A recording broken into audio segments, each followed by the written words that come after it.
Hi, I'm back with Vanessa Magnone, and I really wanted to talk about the idea of really paying attention to your symptoms and things that are going on in your body, because nobody knows your body better than you do. And a lot of times when we're trying to communicate our experience, our symptoms, our mental health, all of that, sometimes it's not met with a compassionate mind or with an understanding mind, or we're just not able to communicate it in a way that is getting the point across, and we become very reserved about getting that across. So I wanted to talk to Vanessa because she has an interesting experience about learning how to advocate for her own health, and I think it is something that will set an example for us. So maybe you could share how you even started becoming involved in herbal medicine and why. Yeah. So in 2017, I ended up becoming very ill, just having chronic urinary tract infections, and I had no idea why it was happening. And it was, very simple things from my mom, like, are you making sure that you pee after sex and do this and do that, and as much as she could give me. And then there came a point, obviously, where I had to go to the doctor, and I think the first, second, maybe third time it was just the urinary tract infection, and it was just antibiotics. And then the fourth, fifth, I had about 6 in 1 year. Wow. Time, it ended up spreading to my kidneys within like the same day I started to feel the symptoms. So it was very rapid, and I ended up in the hospital those last 3 times with just stronger antibiotics and IV to just help flush it out and everything. And obviously by the 4th or 5th one, I was like, I can't do this anymore. I don't know why this is happening. And I just needed another answer. And my doctor at the time just continued to write it off as some women just get them and it is what it is. And I was like, that's a hard pill to swallow. You're way too young to be thinking about, okay, this is my life because it is what it is. That is a lot. Yeah, and also just think, and at this time too, I should mention that I was in school for healthcare, so I had a maybe 20% of the idea that I have now of what an antibiotic actually did to you, and it kills the good and the bad bacteria. And I, in between those, I got colds and flus, and I ended up getting shingles, and all these different things were coming up because I just had no good bacteria. Yeah, because you're on antibiotics, like basically for a year, right? That's 6 times. Big dose. Yeah. So, and I don't even know what the actual dose was now. But I ended up at the end of it, like the last one, I said to my doctor, like, I can't do this anymore. Like, I don't even want to take these antibiotics. Like, I obviously want to get better, but is there something else we can do? And he proceeded to say it just is what it is. And I had this conversation with my mom earlier, and she said, if it goes the way that you're thinking it's going to go, ask for a second opinion. So little 19-year-old me stands up to my doctor and says, I would like a second opinion. And he ended up sending me to a gynecologist who, long story short, did the pap test and just said nothing's wrong. So obviously at this point, I just felt like there's nothing more I could do. I was just going to live with UTIs and just be on antibiotics. So I ended up Googling natural at-home remedies for UTIs, and like so many like simple ones like cranberry and just flush it out with water, yogurt, like so many different very simple ones that everybody knows, right? And I was like, the cranberry juice, that's I think everybody's heard that at one point or another. But anyway, so I just was looking into that and so many different Google searches, and I came across a naturopath blog, and I didn't even know what a naturopath was at the time. I was like, okay, and I ended up just reading her blog about it, and she was talking about how some women are just more prone to UTIs, but this is why, and talking about the anatomy of vaginas and everything, and just and I was like, this is a whole new world. Like, this is nothing I've ever heard before, and she just had this beautiful way of explaining it. And I was like, okay, well, I need to see a naturopath. So I ended up just finding one in Cambridge at the time, and it bloomed from there. She just like took my hand and made a very safe space, and actually explained like what was happening, and talked about how our gut bacteria is very similar to our vaginal bacteria, and to protect that, taking probiotics and things like that. And I was like, if I knew it was as simple as probiotics, I would have started a year ago, right? Yeah, but just very comforting, very simple, and I guess I would say that kind of kicked off my herbalism. Wow. She had put me on a bunch of herbs to help with it as well.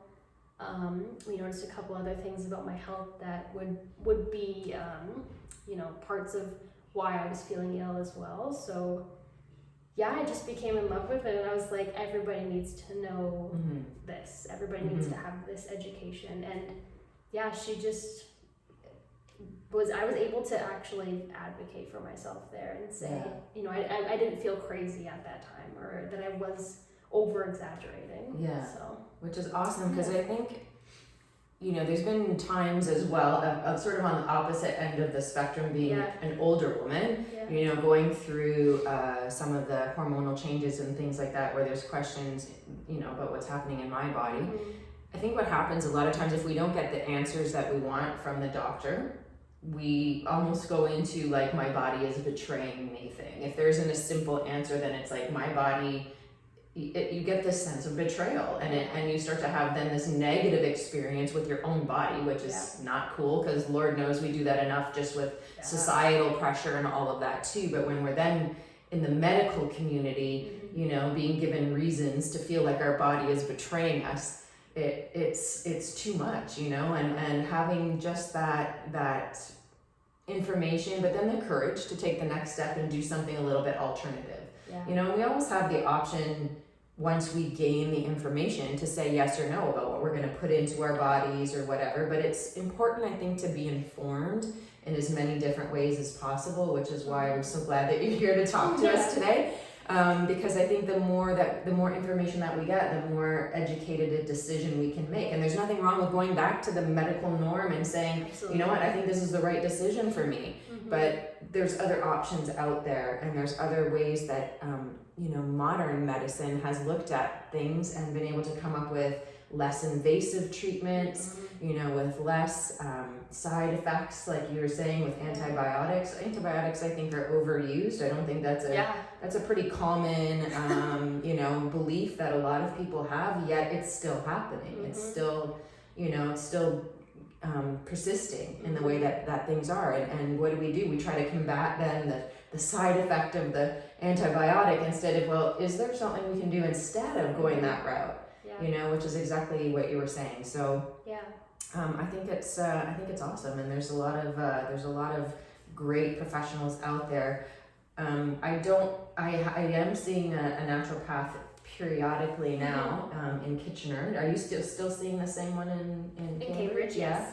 So I didn't actually talk to Melissa about giving out her information, but I'm sure she wouldn't mind. I see Melissa Bingaman in Kitchener, and she has helped me with some of the hormonal issues that I experienced, doing just the testing to figure out where I was at, that my doctor wasn't willing to do, because they have protocols of how many tests they're allowed to send you for and whatnot. And, you did have to pay a little bit of extra money, but gave me peace of mind, just knowing that someone was willing to listen and say, I'm not feeling like I feel like I should, or how can I get through this stage of my life with, less symptoms and that sort of thing. So she was great helping me. And, I know there's other great ones around too. So, feel free to explore and to reach out and ask your friends and ask, other people in the community, because there are some really good people out there that can help you at least become informed, if not solve your problem.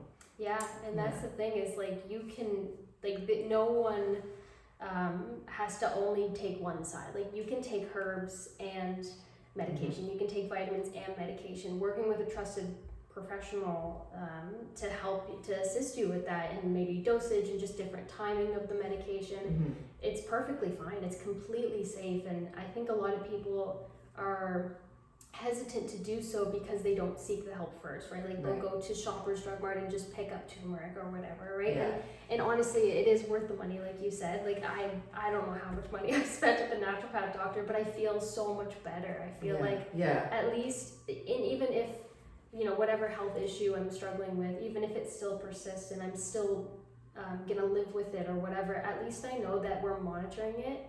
I'm able to advocate for myself, and we're able to do all the testing because I'm the one paying for it, or exploring all the options, and just understanding what it actually is. Like a urinary tract infection, okay, but why?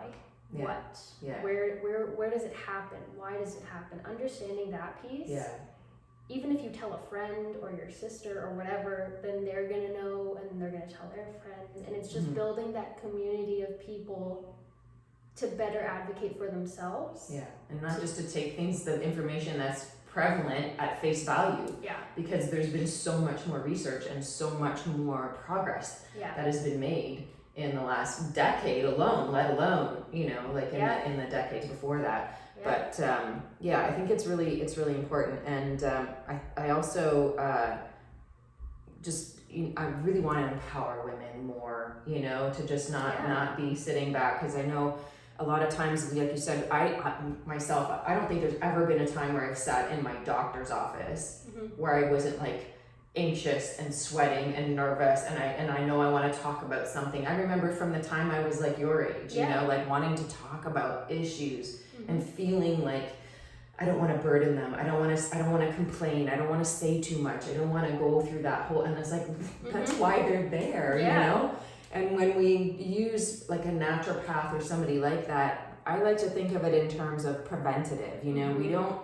We don't consider, if the doctor tells us you need to take this medication and it's going to cost you like $100 for your prescription, we go and we pick up the prescription for $100 and we take it. We don't question it.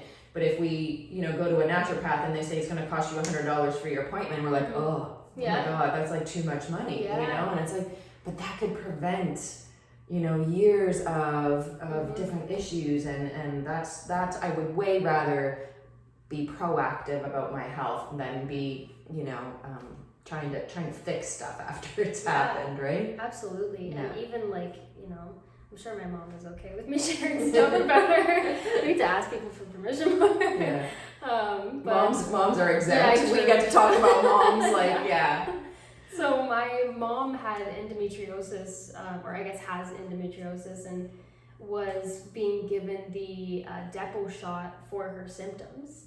But the Depo shot is a birth control, and my mother is 50.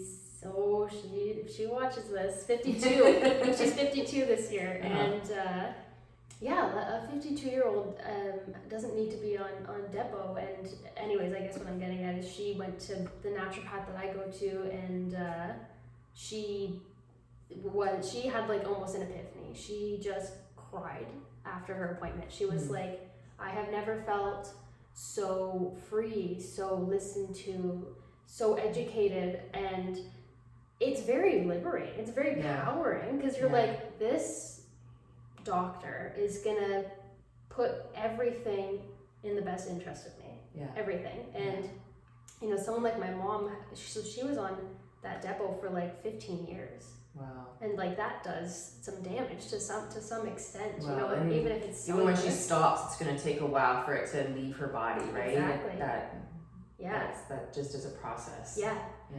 But she was actually misdiagnosed. She just had early menopause.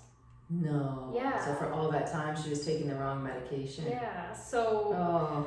So just being able to advocate for yourself, right? I guess like I'm not at all saying leave your doctor or go to an naturopath doctor, but just try and build that relationship with your doctor, and just, you know, I'm 24 saying this, and I hope to be like this forever, but being vulnerable with them, asking for second opinions, like that's your right, you know, like you should be able to feel like your hands aren't sweaty and your heart isn't racing when you walk into that office, you know. It's one thing to be worried about your health, but another to feel comfortable Yeah, in where you are, right? Yeah, which is so funny because until we started having this conversation, I'd forgotten that has been my experience my whole life. Yeah. You know, every time. And I had a lovely doctor. She just retired recently, and I literally cried, like bawled when I found out she was retiring, because I just, you know how it is, like that's somebody who's like one of the closest people to you, like you share so many intimate things with your doctor. But even at that, and she was a wonderful doctor, I still always felt